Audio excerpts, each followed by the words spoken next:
wararka aan ka helayno deegaanka Caynaba ayaa sheegaya in halkaas ay soo gaareen xubno wasiir oo ka socda maamulka Khaatimo. wafdigan wasiirada ay ka mid yihiin wasiirka wasaaradda amniga maamulka Khaatimo Kaise Cabdi Yuusuf, wasiirka arrimaha dibadda Maxamuud Ismaaciil Shabeec iyo xubno kale ayaa soo gaaray magaalada Caynaba iyadoo halkaas uga furmayo wadahadallo u dhexeeya Somaliland iyo Khaatimo. wasiirka wasaaradda warfaafinta maamulka Khaatimo ayaa markii ugu horeysay ku dhawaaqay inuu jiro wadahadallo u dhexeeya maamulka Khaatimo ee Somaliland. wadahadallada u furmay maamulka Khaatimo ee Somaliland maxaa ka jira wararka sheegaya wadahadallada u furmay Khaatimo ee Somaliland magaalada Caynaba.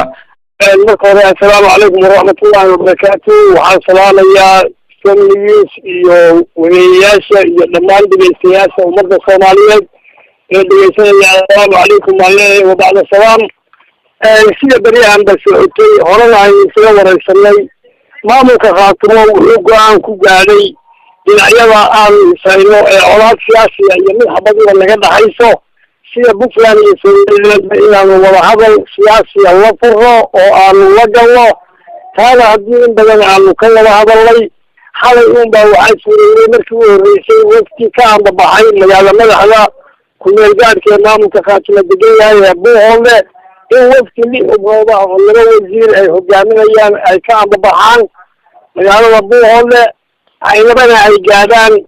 ما مكان يجوا أو ما متخاطبين أي كلا عمران وين شيء الرئيسي أبوه كركا هيدا ولا جلوا بحال يوصل الله كابين يو ولا بحال يو يصير ما تنجا يبرنامجنا السياسي وتاسوا أول شيء marka insha Allah ta'ala ya hawsaasi waa hawl wajigi koobaadna ku bilaabantay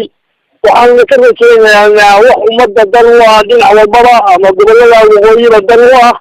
inay ka soo baxaan arrinta gobolada waqooyi haddaan xusuusiyo waxaa la isku yidhaahdaa dalka Khaatimo degto iyo dalka ka galbeedeeya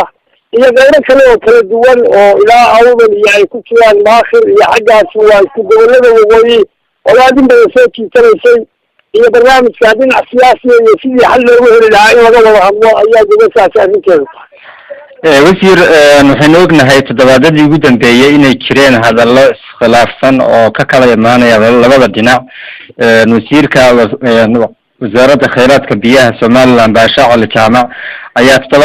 toddobaad ka hor sheegay inay jiraan wada hadallo idinkuna waa beeniseen. maxaa hadda keenay saacada in si lama filaan ah aad u bilowdaan wada hadallada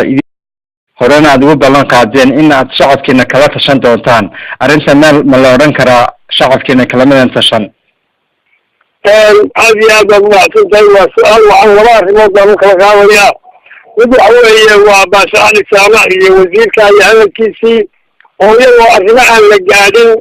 isagoo hordhac ku sameynayay oo arrintaa markaa uu ka hadlaya arrin dhacday ma ahayn arrin lagu heshiiyeyna ma ahayn laakiin arrimo aan bislayn oo soconayay oo u baahnaa in la bisleeyo dhinac walba buu ka hordhacayay. annaguna xukuumad ahaan fulin baanu nahay xukuumaddii baanu nahay wax allaale wixii ummadda aanu u aragno inuu maslaxadeedu ay ku jirto inaanu bilowno raadino xaq baanu u leenahay wixii aan cuntamina inaanu ka joojino aanu xaq u leenahay wixii intamana inaanu u keenaanu xaq u leenahay ummadayada waa ku soo celinaynaa talada waana u geynaynaa lagamana garin karo laakiin dee dabar ma jiro na dabraya oo naga dabraya danta ummadda iyo shacabka wixii aanu u aragnay inaanu raadiyo. maamul baanu u nahay fulin baanu u nahay distorig baanu u nahay baarlamaan baanu u leenahay in baarlamaanka dib loogu soo cesho